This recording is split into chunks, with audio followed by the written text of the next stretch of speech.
Agora, existem algumas ordens, que essa que você falou, que ela tem nome, né?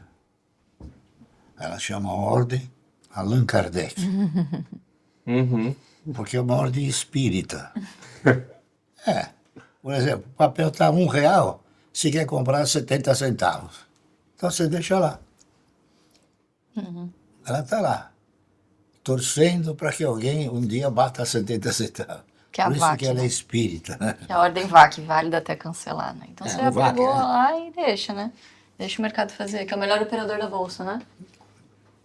O melhor operador da Bolsa não é o cidadão. É aquele, quando a gente operava no mercado, que era uma tabuleta, era o melhor operador da Bolsa era a tabuleta. Hoje é o instrumental que te permite você colocar a ordem lá e deixar. Né? Mas era o